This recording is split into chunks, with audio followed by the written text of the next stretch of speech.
Underdog. Damn. Unleash the power. Welcome. I'm David Nurse, NBA shooting coach turned life optimization coach, speaker, author, leader of all types. On this show, we bring on high performers, athletes, CEOs, entrepreneurs, people doing amazing things in this world, but they weren't always at that spot. And we talk about how they got through their stuck situation and made their pivot to achieve their success. So join me every week as we pivot and go.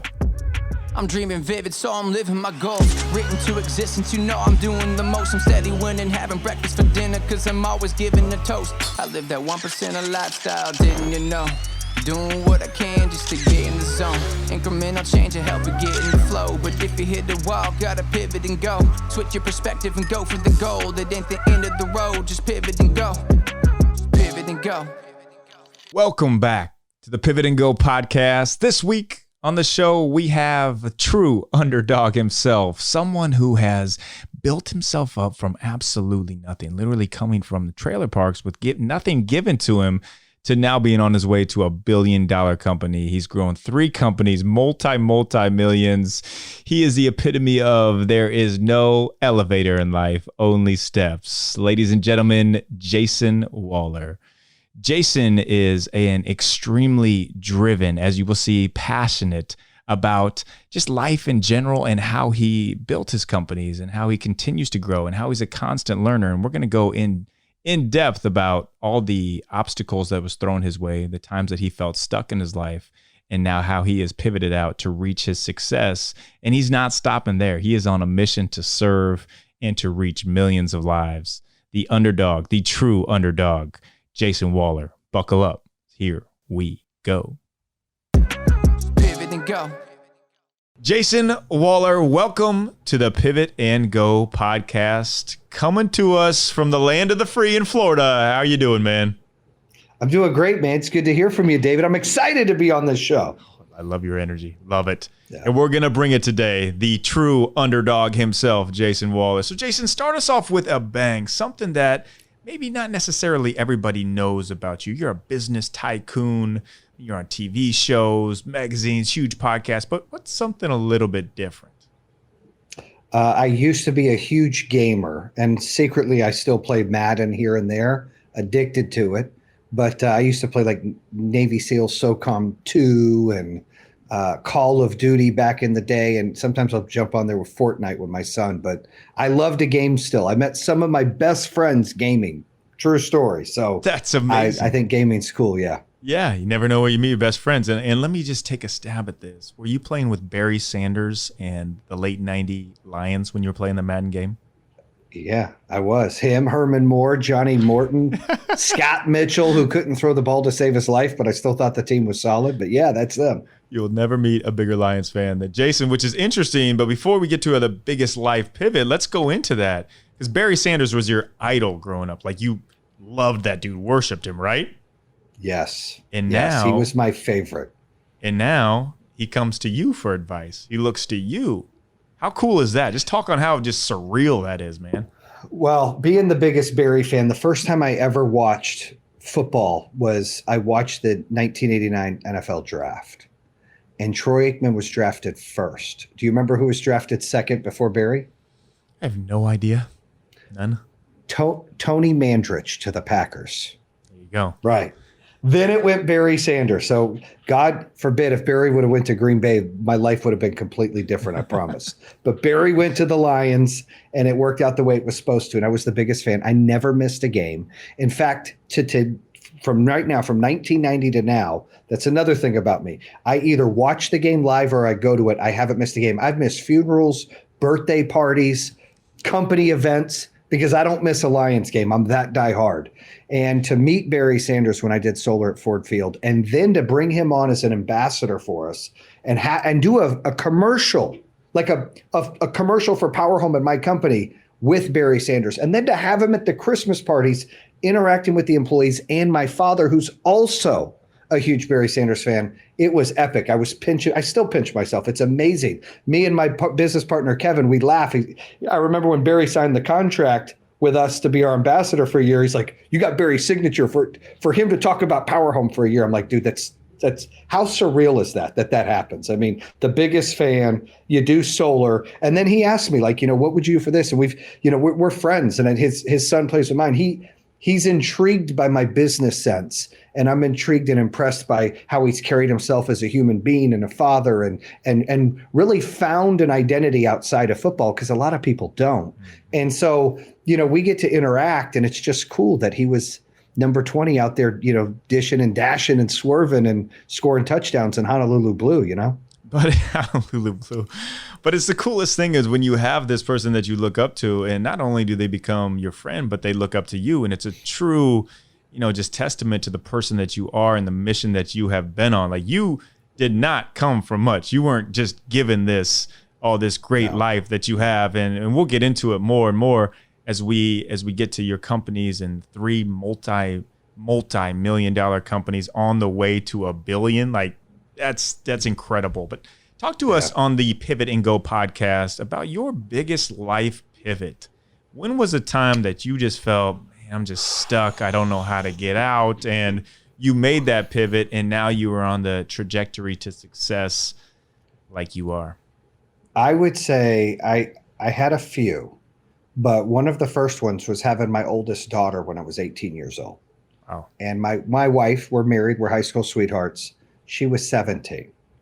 And when we went through, it was a tough time. Her family didn't like me, judged me because I had no money. Her mom wanted to give our daughter up for adoption. There was this huge fight.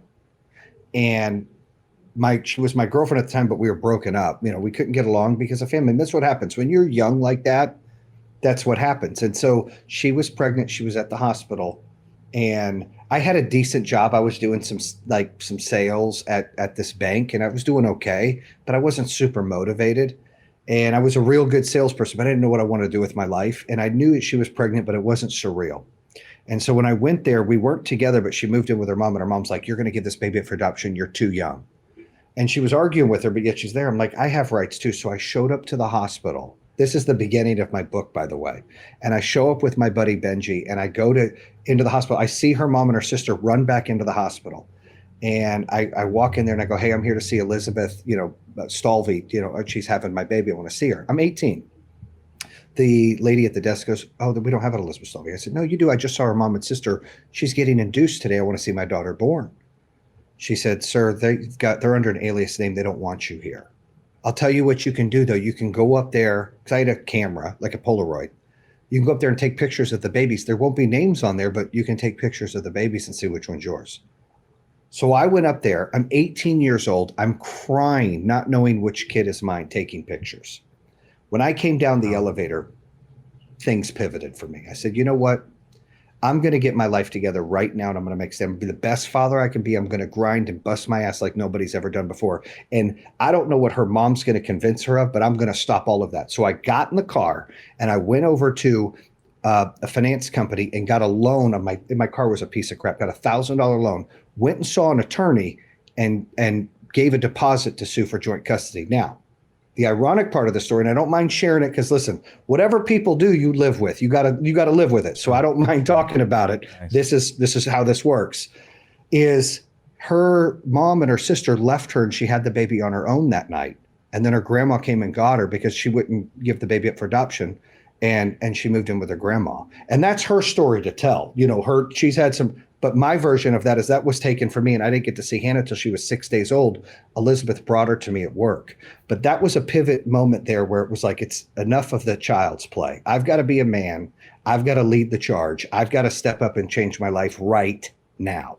Jayson, that's a phenomenal story. And that's you just taking it on your own and knowing that, hey, no one's going to make it happen but you. There's no victim mentality about you. It's you're going to make that happen.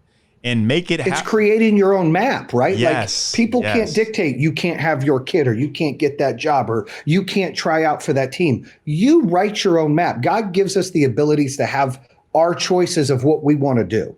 And you can't sit there and let everything from the outside stop that. And so when I have an opportunity, and that was one of those moments where it's like, nobody out here can dictate what my life's going to be. I can.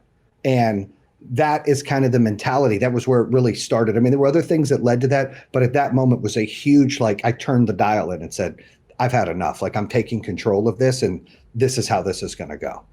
And you took control, but in doing so, to make this pivot, how did you get out of it? How did you start because I know it wasn't easy. Do you have some mindset tools that you went to, or do you have some staples that, I mean, maybe you still do to this day, but a lot of people will think, okay, it's time to take action, but how do I do it? So I think the fear of not being able to see her, of not being able to be a part of her life, really, early on in my life in business and as a young man, I think it took a lot of failure and a lot of hurt and a lot of fear for me to wake up. Like, all right, enough's enough. I'm ready, right? You hear those stories where, okay, until you just can't okay anymore and you got to do it. At that moment, I was so nervous that I wouldn't see her like she was going to give it for adoption. My wife didn't want to do that, but I didn't know if her mom would manipulate her. She was 17. I didn't know what was going to happen. I was very scared. And this was in 1998. So the world was a little different back then. And I struggled with that, but I used the mentality of like, look, this is my life. That's my kid. I have a great job. I have rights. I have an opportunity. I'm a good person. Whatever her family thinks I am, whatever anybody else thinks I am, that's not true. I have to answer only to God and to myself. That's it. And so I had that mentality of I'm going to have to step up and I'm going to have to take control, period. And I didn't want to let my daughter down. I didn't want to, my parents are fighters, but they're blue collar, multiple jobs, didn't graduate high school either. Like, I could only get so much from them. I had to learn a lot of these tools on my own. And a lot of it came from failure and pain. And you get sick of feeling that pain or that failure or that fear. And then you have to choose. Either you're just going to continue to feel it or you're going to do something with it. And I didn't like the feeling. And I said, the only way I can control my life and create my own map is really take control of what's mine and what I deserve and how I'm going to live and how I'm going to react to things. And then that morphed. I got even better jobs and I ended up buying a house 2 years later and I was only like 20 years old. I mean, a lot of cool things that happened, but having my daughter at such an early age, it was a wake-up call. It was a motivational point. Totally. And it's that catalyst that ignites the fire within you. And what you're talking about is, yes, you accept the past for the past, appreciate the present that you're in, and you anticipate the future to come. And that's what you've done such a good job at. Like, I know you've gone through struggles in business too. Like, looking at it right now, like we're at dinner a couple weeks ago and you're talking about selling the company for around $1 billion, you're talking about buying a jet. Like, that's amazing. And that is at the core, that foundational piece that you just talked about. Create your own story. Pivot and go. Oh, you know that feeling you get when you just wake up and you are not rested or recharged? Yeah, we all have it. We all go through it. How do I wake up with full energy every single day? It is literally the game changer itself, chilly sleep. I have an Ooler that goes underneath my mattress and cools my body temperature to the ideal temperature to get deep sleep, REM, high HRV scores. Now, I have mine pretty cold, about 57 degrees.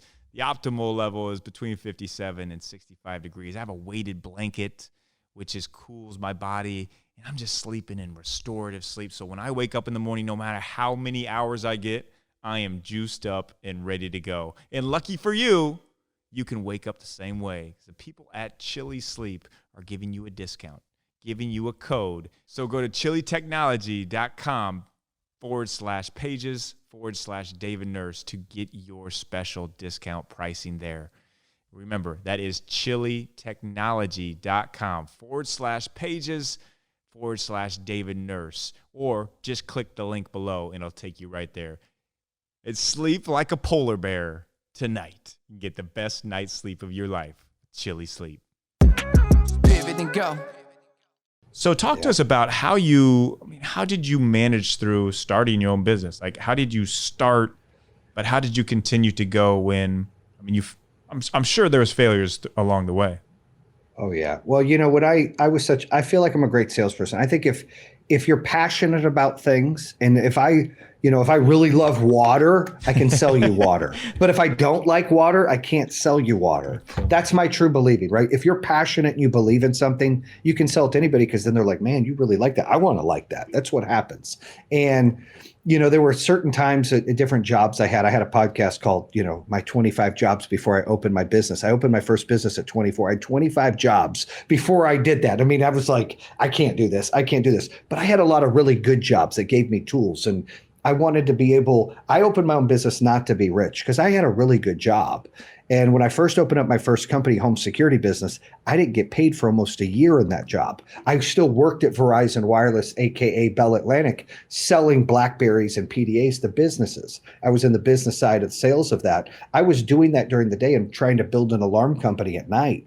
And when I did that, I did it because I wanted to be my own boss. I wanted to create freedom. And I wanted, for myself and my family, I wanted to empower and help other people be successful in sales and be a part of something that I thought I could really grow. And when you first open your first business, I mean, it's hard. And I didn't go to college and I didn't finish high school. So I went through a couple years of intimidation, meaning I was intimidated by people working for me that had education. I felt intimidated or less than because they were older than me. I mean, I was hiring people at Chili's, David. I didn't have an office. I rented out of my master bedroom and I had a tiled board from Home Depot for $50 and a black Sharpie marker. And that was my schedule. And I had my old man who just retired from AT&T. I was paying him $400 a week and 2 high school kids $10 an hour for 4 hours a day to put out flyers about free alarm system, free garage door opener if you sign up, all this stuff.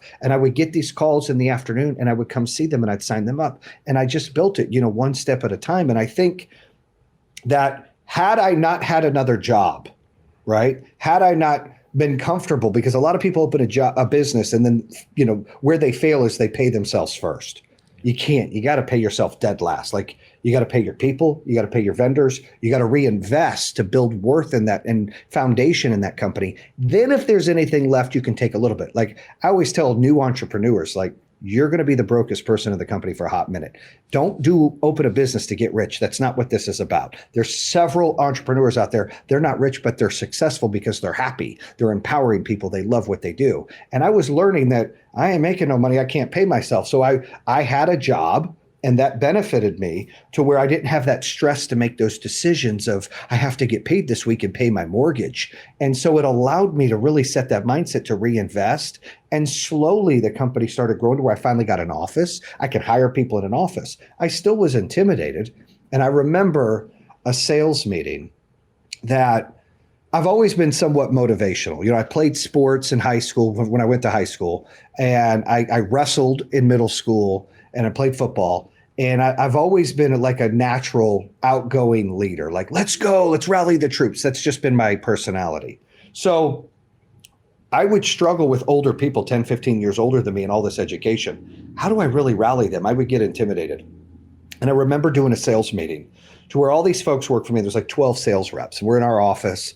And we used to have this money wheel that we'd spin the money wheel. You got a sale today, David? Great. Spin the wheel. Ooh, you get $100 bonus. High five. And we'd play music and dance. And we'd get excited because you want to build a great culture and great excitement. Well, we had 0 sales on this Thursday and it was Friday. And I said, look, if whoever gets 0 sales today, I need you to come in Saturday for training. Is that, is that fine with everybody? And this one guy raises his hand. He's like, I'm not coming in Saturday. And I said, no, I need you to. You don't have any deals.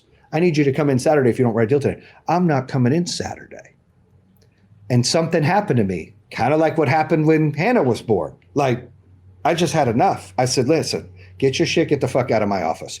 Just like that. Sorry, I don't know if I can cuss on this podcast, but that's what I said. I said, get your shit and bounce. He said, excuse me. And he was older. I said, I didn't stutter. Get your shit, get out. I said, look, we're here for winners and we're going to pay people that do their job. They're not going to do a job. They're going to leave like this because I got 0 time. I had enough. I said, is there anybody else that's not got a deal after tonight, not coming in for training? Nope, we'll come. Great. That was a stepping stone for me where I had enough. I felt cornered. And I don't like to feel cornered or held hostage. And I just kind of snapped and then I was like, whoa, they work for me. I write their checks. It doesn't matter about their age. And so my confidence started building. right? And my experience. And I don't care what school you went to or how smart you are, how many books you read. That never makes you as good as someone who had experience. Experience gives you tools and knowledge that a book and school cannot teach you. You know, I still think there's a lot of attributes you get from school and books, but experience is a game changer. And I've got all this experience that was building in that these guys didn't have. And so I was able to really lay down the law and really build a structure and an organization that built up from there, or did really well. Joined another company, built that up, sold that one and built it up. And then I wanted to get into solar. And when I got into solar, I took everything I made from home security and I put it into the solar company. Wow. And I didn't pay myself for 22 months. And I had this great multi-million-dollar house on the lake in North Carolina. And I had to sell it because the company was about to go out of business after its first year. So here I don't have a check. I didn't get paid in Power Home Solar for 22 months. I've already put all my money in I made from the home security business. And now I'm telling my wife and kids, I'm going to sell the house and we're going to downsize to something like 1/8 the cost and buy it cash so Hannah can finish her senior year. It's my oldest. And I've got to reinvest this. And my wife's like, what is wrong? Are you out of your mind? Obviously the company's bad. Shut it down. My own business partner, shut it down. And true story. I was there in Disney the end of 2015. I probably shouldn't have been there. I already paid for the trip earlier, but I didn't have no money. I shouldn't have been there. And I was there and I was like crying, like not bawling, but tearing up. Like I haven't felt like I've ever failed like this before. Like I've always been able to get up, and I felt defeated. And I told my wife, I'm like, we only had like 45 employees, but it's still 45 people that depend on me. You know, whether you got 4, you got 45, or you got 4,000. And I couldn't do it. I saw the light and I knew that I could get this going, but it was a different business model and it was a cash flow problem. And so I had this, I said, we got to sell the house. She's like, no, I said, no, we got to sell it. I'm going to go in and change things. She's like, oh, okay. I'm like, no. So she's giving me the stink eye. And I go in there and I fire like 25 people. And I start doing everything myself in most cases. I made the phone calls. I showed up and sold the deal. I didn't tell these customers I was the CEO. I pretended I had a boss who had a boss who had a boss who had a boss, right? And I did all these things to where I can take control and grow this from the bottom up. And by the end of that year in 16, I started to get paid in November because the company was starting to become profitable. And then in 17, we, broke 40 million. And then in 18, it broke 105, and 19, 185, 20, 390, and we'll do 750 million in revenue this year. Wow. So, but I almost quit. And I share that story with the employees. I said, look, I bet on our brand. When you treat your company or your brand more important than your family, yourself, because everything's about all these employees. Like this is our livelihood. When you treat it like that and you love it and you give it and you give money back to it, and you invest in it and you appreciate it and you protect it. Everything's about the brand. Things can go well. When you get selfish and you want to pay yourself more, or you're making decisions for selfish reasons or a few people, it's always about the many. It's always about the brand. And that's what I learned in 3 companies. And that's how we've gotten to where we are now.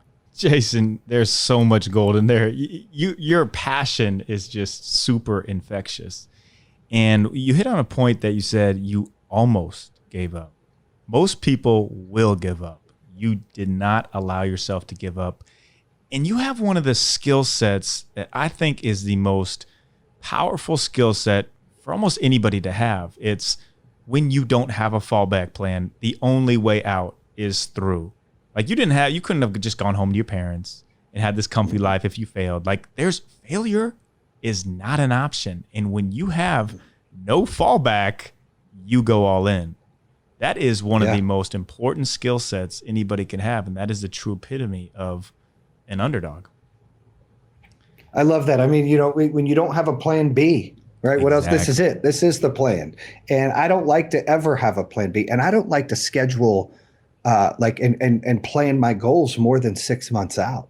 I mean, I'm guilty sometimes of going a year out, but I feel like if I go further than that, you get discouraged. I think that there's 2 things that new business owners or people in sales or people going into their lives of any kind of career that I think that they fail at big time.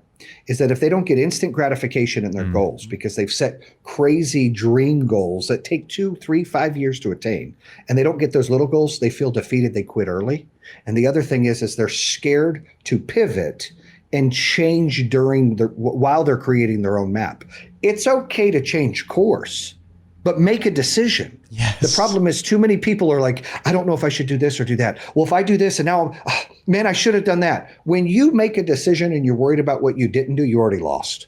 Like when you make a decision, that's all in. Those are your cards. Play your best hand. Don't look back. You don't get new cards. That's it. Play the next hand. You can't. Too many people, especially that I've seen in my life, and that they just sit in the mud and they can't make a decision. And that's worse than making the wrong decision, because the wrong decision, at least you had something happen. You learned from it. You got better from it, something. And there's no such thing as a real wrong decision. There's your decision and then what you do with it. And too many people are like, well, I should have done that. I never have regrets. And there's things that I should have regrets on. No, that's the decision I made. Yes. I own it and I go forward. That's great. Accepting the past. Most people can't do that. It's the ready, fire, aim. Just do it. You will grow your wings as you step off that cliff. I love that so much, man. You are an unbelievable leader and just vision driver. So I got to ask you, after growing multi-million-dollar companies up to 750 million, going for $1 billion, what's next? What juices Jayson Waller up to get out of bed with this extreme passion that he has? So as a guy who used to always say, and nervous to stand up and speak to people. You're so good at speaking, Jayson. You're so good at speaking. I feel like I'm great now, but it took a lot of time and courage and confidence. But I remember when I was opening this security company, I had to motivate these guys every day. So I had a sales meeting every day, and I ran it for 12 years. So you can do the math on that. That's a lot of sales meetings motivating people. So you get that experience. And then when I did the other security company, somebody else was doing some of the sales meetings. You know, Ben Brookhart, we were partners in that one. And I felt like a handcuffed Tasmanian devil because he says a lot of great, wonderful things, but then I couldn't get my things out. And I think they both could collaborate. And so that created some struggle of how do I get to the next point? And I felt I've handcuffed as I joined that team. So when I did Power Home Solar, I wanted to make sure I did monthly sales meetings and monthly production meetings. Here we are going towards our 7th year being open. We opened in 2015, so 6.5 years. And every month I do the sales meeting and I do the install meeting. We've got 400 sales folks and 400 or 500 installers on the production side. And my whole goal, it's my favorite part of my job, is motivating them. Like I love to get out there and give them words of inspiration and, you know, words of encouragement to really take it to the next level and break through, and that we're all a team and we're united and this is what we can do. And I love that. And so that led to, I won a few like awards, Entrepreneur of the Year awards and EY Entrepreneur of the Year award, to where I was going to do it. I started a book, which is almost done, but then I did the podcast, the True Underdog podcast. And I did that. And the same feeling I get of doing the sales meetings and the installer meetings, of getting them ready to run through bricks or run through that storm and take on the next thing, and we're all one team, or what I like to say, bam, building a movement together, then I get that same feeling from the podcast, because I get text messages and DMs like, man, that inspired me, that did that. So that's what, now I'm addicted to that. So I would say, you know, the goal is bring on a transactional partner now. We're going to probably do a minority sale because I want to double down on stakeholder shares and take this company public in the next 2 years. So I'll probably bring in an investment partner to give us an outlay of cash to open up even more markets. We just opened up Texas and Georgia. And then in the next 2 years, I'd like to go public, ring that bell. And the biggest goal is to have all of our employees, not some, all of our employees have a gain share or stock option to change their life forever. And when I do that, then I can slide away because I did what I said I would do. And I'd love to do like podcasts, speaking, books, training, I don't know, things like that. It just inspired to help people to give back. Totally. And what I see you as, we talked about it at that dinner, is like you're like a Mark Cuban. I mean, you're on the 2-minute drill, which is kind of like a Shark Tank as itself. That is you. That is you going to speak to companies, consulting for companies, a book that's going to come out, which I'm super blessed to be able to have a blurb on it for. Like, you have that, just that gift. And that gift comes from, yes, all that experience, but you're a servant at heart, man. Like, I know you've made a ton of money and you're very successful in the eyes of the world, but you don't get to that point if you hadn't put other people first. And that's what most people miss too. You can't be greedy. You just said it. You can't be greedy. I mean, somebody smarter than me told me before. It was my old CEO coach, Brian Elias. He said, whether you make 25 million, 250 million, or 2.5 billion, Jay, you can't spend it all. So you might as well give as much back as you can and help as many people as you can. Okay. And when he said that, I was like, he's exactly right. So I don't care. It's about giving to people. My kids, I tell them, I'm going to spend everything we've got giving it away to people before you get a chance to get it. You got to earn your own way. I love you guys, but that's the plan, right? So they're like, Dad, I'm like, it's fine. That's the plan. But I love, you can't buy that feeling of helping somebody. When you serve someone and you make a difference in their life, I've been poor, I've been rich. I can tell you nothing fills a void, a hole, just this warmth in your body and soul than when you help somebody. When you give back to somebody and serve somebody and inspire somebody. We need more of that in this world. And every time I do a podcast like this, or I make friends, you're on my show, I learn from everybody, and hopefully I can teach as well. And it's all about coaching and being able to, be coached and to coach people. And I think it's important because I do the clubhouse stuff. David Meltzer's a good friend of ours. He's a coach of mine. I love him. He inspires me every time I talk to him. He comes up with so many gems. I'm like, man, that was great. And we always have to be able to learn. And I think that when we learn whatever we can do to give back, we have to. Totally, Jayson. Addicted to learning. I think that's why we get along so well. You're a lot cooler than I am, but I mean, appreciate. I think you're pretty cool. I've seen some of your Instagram photos. You've got some cool stories. Thanks, I can tell you though, on that 2-minute drill, there's an episode where I throw the notepad and the pen. I lose my cool. Oh, is that season 2 or season 1? Me off the ledge. Is this season 2? That's season 2. Okay. Season 1, episode 1, 4, and 7. I'm in. Those are probably the better episodes. Not because I'm in it, but I'm just saying they're probably the better ones. Definitely. Right. But season 2, me and Rory, and you got to meet him, are going back and forth every single time on who should win. Yeah. And on season 2, it's an hour long instead of a half hour. We get to collaborate on each pitch. And I am much more critical and honest, brutally honest. And David's got to talk me off the ledge once or twice where I lose my cool and I throw my notepad because, I'm somewhat of a hothead. And so you see that on the show, which is, going to be great for TV, but it's genuine. I mean, it's not made up. Totally. I asked somebody a question and he kept dancing. I said, dude, don't dance. Tell me again how many you sold. He kept dancing. He was smarting off. And I just kind of lost it and said, you deal with this clown. I can't ask him questions anymore. So, it got a little heated. It's fun. And I know it'll be great for ratings, but we argue about who should win. I get excited about hearing people pitch because, you only get a certain amount of opportunity. A horse drives by or jumps by or rides by, whatever you want to call it, train, whatever, that you have to jump on. Those opportunities only come a few times. Mm-hmm. And too many times people are scared or fearful. You got to jump on and you got to take a chance, and you better be ready to pitch. You better be ready to explain your idea. You better be ready to sell yourself, because if you're not betting on yourself and you don't believe in yourself, they're going to see that real quick, and nobody else is going to believe in you or want to work for you or want to be a part of what you're wanting to do. And so I love that, teaching people the pitch and working with people on their pitch. I love it. And that's on Amazon, right? We can watch season 1 on Amazon, and season 2 comes out. And Bloomberg, but Amazon Prime, it's there. Season 2 comes out in June. Okay. And it is, for the audience, it's like a Shark Tank meets Skip Bayless and ESPN First American Take. Idol. American Shark Tank Idol. meets American Idol. Better. That's what it's like. No, we're not investing in these companies, although some of us can and will outside of that. Like, you know what? That's a great thing. Hit me up. That's talked about, and that's real opportunity. But there's 5 contestants that pitch, and one of them wins $50,000 to help their business out. And then they're asking for mentorship. But a lot of the products are like, wow. And, when you're hearing someone, that's the argument on the show. It's called 2-minute drill. And the argument is you get 2 minutes to make your best pitch. Are we grading the pitch, or are we grading the business, or is it a combination of both? And that's the biggest argument throughout the whole season. Well, this company's great. Yeah, but that guy can't pitch anything. Like, whatever he's buying, I'm never going to. Like, there's so much of that going on to where sometimes you can't pitch your product. You're going to have to bring someone in, or you're going to have to learn to do it. And, to pick a winner, it's hard. And that's the biggest argument you'll see in season 2. Totally. Well, dive into that, everybody listening here. Jayson, I could talk to you all day, literally could talk to you all day, but for your respect of your time, we're going to throw you on the rapid fire hot seat. That means anything that comes to your mind, quick answers, rapid fire, spit them out. First one I have for you: what is your favorite mindset quote?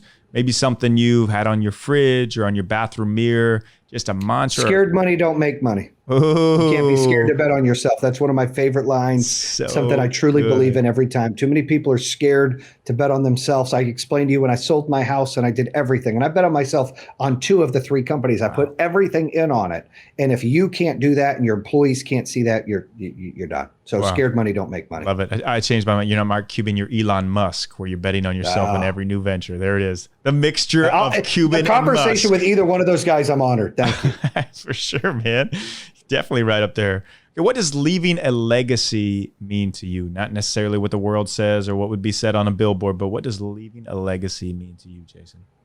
Empowering and helping as many people in this world as I can. God, that's whatever that is, whether it's them making more money, them being a better human being. You know, it's not just about your family. Your family's only a small circle. As many people as you can help in this world, that would be a legacy for me. So good. You're good at this rapid fire hot seat things. Like you've done it a time or 2 before. But I got one for you here. So get interesting. Okay. If you could choose 3 people to have at a dinner party, dead or alive, 3 people, who are you bringing and what are you cooking or either going out to eat?